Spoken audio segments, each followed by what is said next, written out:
welcome to Cook with Martina. நல்லா இருக்கீங்களா? இந்த அருமையான நாள்ல ஒரு ஸ்வீட்டான டிஷ் பாசி பருப்பு பாயாசம் அதை தான் செய்ய போறோம். So let's get started. 1/4 kilo பாசி பருப்பை ஒரு அரை மணி நேரம் ஊற வச்சிருக்கேங்க. இப்போ நம்ம அதை வேக வைக்க போறோம். ஸோ ஸ்டவ் ஆன் பண்ணிக்கலாம். குக்கரோட லிட க்ளோஸ் பண்ணி ஒரு 4 to 5 விசில் வர வரைக்கும் நம்ம வேக வைக்க போறோங்க.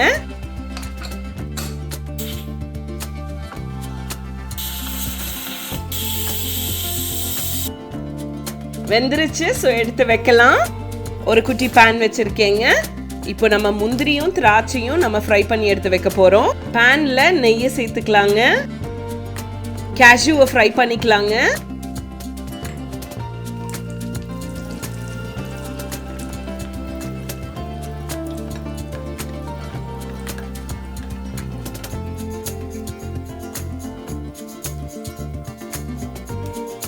இப்போ ரேசின்ஸை ஃப்ரை பண்ணிக்கலாம்.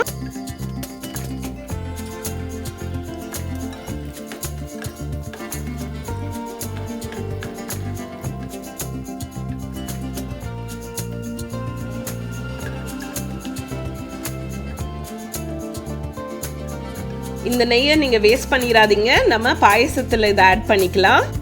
இந்த குட்டி பேனை தனியாக எடுத்து வச்சு இப்போ ஒரு பெரிய பேன் வச்சுக்கலாம். பாயசத்தை ரெடி பண்ண போறோம்.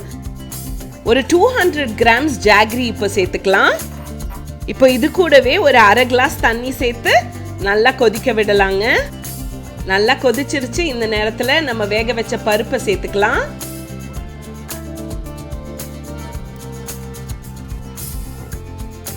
நல்லா மிக்ஸ் பண்ணிக்கலாங்க. பாசி பருப்பு பாயாசம்னு சொன்னாலே எல்லா வீட்லேயும் ஒருத்தங்களுக்கு இது ரொம்ப ஃபேவரட்டாக இருக்கும். உங்கள் வீட்டில் யாரு அப்படின்னு சொல்லி கமெண்ட்ஸில் சொல்லுங்கள். எங்கள் வீட்டில் அப்படின்னு கேட்டிங்கன்னா எல்லாருக்கும் பிடிக்கும். பட் ஒருத்தங்களுக்கு நான் ஊருக்கு போனாலே எனக்கு ஒரு அங்கிள் இருக்காங்க, ஆப்ரே டாடான்னு சொல்லிட்டு. நான் எப்போ போனாலும் ஃபர்ஸ்ட் அவர் கேட்குறது பாயாசம் தான். நல்லா கொதிக்கட்டுங்க. இந்த நேரத்தில் ஒரு அரை கிளாஸ் பால் சேர்த்துக்கலாம்.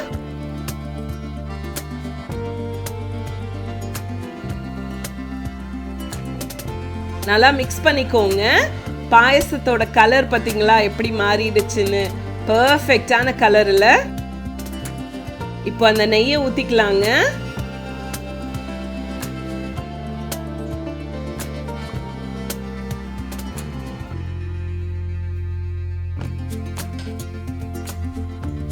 பாயாசம் கொதிக்குதுங்க. இந்த நேரத்தில் முந்திரியும் திராட்சையும் நம்ம சேர்த்துக்கலாம்.